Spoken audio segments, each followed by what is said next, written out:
I want to talk to you today about the number one challenge that women in leadership face, and that is based off of navigating multiple roles and responsibilities to the point where their attempt to be able to do this and not just do it, but do it well and excel, right? Because they've got high standards, they're high performers. They didn't get to this level in their career to be mediocre. They've had to work really hard, prove themselves, put in a lot of blood, sweat, tears, and years into getting to where they are. And a lot of them, unfortunately, think that this is just the price to pay for their success. And I often see them not having the tools they need to succeed. I see them feeling like there's never enough time. There's always something more to do. Again, navigating multiple roles and responsibilities. What do I mean by this? I will tell you that in just a second. But first, if you don't know who I am, hi, welcome. My name is Dr. Lizette Ojeda. I am a licensed psychologist, a behavioral scientist,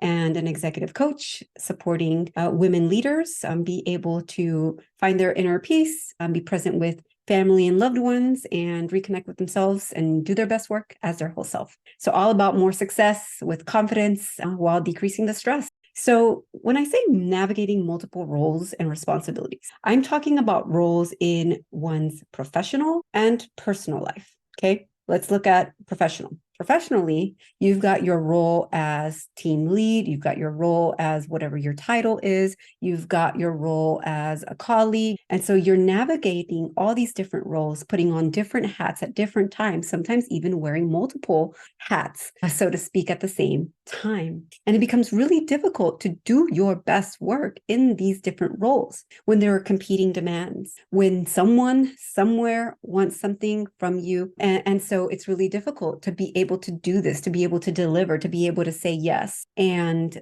put your best foot forward, no matter how much you try. And the last thing that I want to see happen is that this takes a hit to one's sense of confidence, influence, impact. And it makes sense that that could happen. And it does happen, unfortunately, because when you are not being able to perform up to par, you start to wonder, have I bit off more than I can chew? Probably yes. I'm not talking about in terms of your abilities, your skills, your strengths, right? I'm not talking about that. I'm talking about things like having a hard time saying no, having healthy boundaries, saying yes to too many things at the same time and not really thinking it through. One of the reasons this happens is because we don't have our values at the forefront, because your values guide your decisions. And so when you have your top values, your vision for where you're going with a given project, with your given career and life in general, short term, midterm, and long term, immediate, 3 months, 6 months, a year from now, and when you reach the end of your career, what do you want to be able to say that you were successfully able to achieve? Who do you want to show up as you're going through this process? And it's really difficult to think in that high level way when you are bombarded by day-to-day tasks, expectations, requests, demands, etc., fires to put out, right? Because of the responsibilities that you have. At the end of the day, you're responsible for other people, for leading other people. And so there are a lot of strategies to be able to use. One of them, which I will share with you, is recognizing, taking a step back before you say yes, to realize that when you say yes to something, you are automatically saying no to something else because you don't get a 25th hour in the day. And so we say micro yeses. Yes, I'll look that up for you. Or yes, I will take a look at your draft today, right? And so we say yes to certain things because we want to be helpful, right? We want to feel needed. That's one of the things. If you are someone who over-identifies with work and your sense of self-worth is attributed to how successful you are, how needed you are, right? It makes it harder for you to say no. And, in reality, you don't have to say no and say it rudely. You can say yes and. So like, yes, I see that this is something that you need, and I can do this part for you. And I can do this part for you tomorrow or the next week, whenever it's most convenient for you. You don't have to do it right then and there. Oftentimes we put this pressure on ourselves because we want to come across as helpful. We want to come across as dedicated, right? You need to stop to think that overpromising puts pressure on you, and it puts you in a position to potentially let someone down, which is what you don't want to do in the first place. And so it's that desire to be able to help, to be seen as reliable, dependable, committed, that we often, by more than we can chew, and make promises that as we're saying it, we're like, oh my goodness, why did I say I get that done today? I have to go home and do XYZ. How am I going to do that? And then what ends up happening? I think you know already. What ends up happening is you go home, if you're working in an office or somewhere, go home driving, thinking about, you just took off that hat, right? Multiple hats, multiple responsibilities. Now you're going to put on a different hat, but you're still wearing that hat because you said that you were going to give something by tonight. And so now you're bringing that home when it should have been left at work.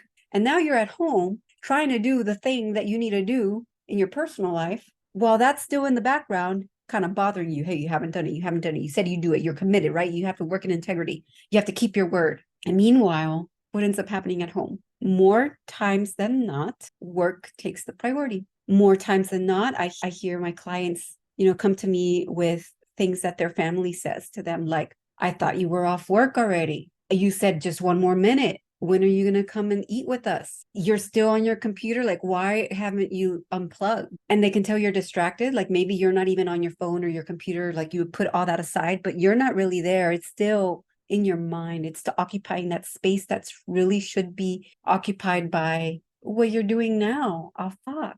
With the people that you love, time for yourself. And it's really interesting. People think they work more than they actually do. And you know why that is? It's not quantifiable. It's because you're still thinking about work. You're still thinking about work when you're having dinner with your family. You're still thinking about work as you're trying to go to bed, and you can't, tossing and turning because your to-do list is continuously growing. Even you check one thing off, there's something else, right, that gets added in its spot. Maybe you're taking a shower and you're like thinking about work, right? And so it feels like a lot more. And this is where I argue that energy management is much more important than time management, because you may be just working 40 hours, but the energy that you're putting into your work and navigating these multiple roles and responsibilities, it occupies more time than that because it's constantly there. And so it soaks up all your energy that you should be preserving to be able to perform at your best, energy that you should be preserving to be present with your loved ones. And let's not forget you. You often come in last. You forget that without you, you can't do any of this. If you are not at your best, you cannot perform and deliver and serve at your best. But oftentimes you come in last until your body tells you, hey, knock, knock, I'm sick. Knock, knock, I'm getting irritable. I'm snapping at people. Knock, knock, I'm starting to feel like I'm not getting good sleep. Knock, knock, I'm feeling the back aches, the neck aches, the headaches. I'm getting sick more often, staying sick longer. And you kind of ignore these early signs of your body, your mind, your soul taking a toll on the pressure to perform, to provide. And I'm here to tell you, it doesn't have to be that way. It really doesn't have to. Trust me, I've been there, done that. I'm a child of immigrants. I've got that immigrant hard work, hustle mentality that I've had to overcome. I'm a woman of color with a low social class background, right? Working class. Yet I'm standing here today, representing 2% of the US population who has a PhD. I've had to personally work through these pressures. And so I get it. Been there, done that. And I am so passionate about this. I do research on this, so I know what is the evidence that helps you be able to get out of this mess. Because what I want for you is more success, more confidence, and much less stress. If that's something that you are craving and are committed to having, but you just don't know how, maybe you've been trying to read books and figure things out on your own, but just can't quite put your finger on how to figure this out. Maybe you see other people doing it and you're like, what does she know that I don't? Maybe it's taking a toll on the things that you work so hard to achieve professionally, personally. Yeah, you work too hard to let all this fall apart. And it doesn't have to be that way. I would love to show you a better way, a different way, an easier way. Are you open to that? Because if you are, I'm here for you. You just got to reach out to me. Let me know, and we could talk about your specific situation. I'll let you know what I see are the issues at hand at the core, and I'll tell you what you need to do to get out of this mess once and for all. So if that's something you're interested in, feel free to reach out to me, book a call. I'll share the link somewhere here. Just click on it, and I look forward to talking with you soon. All right, take care.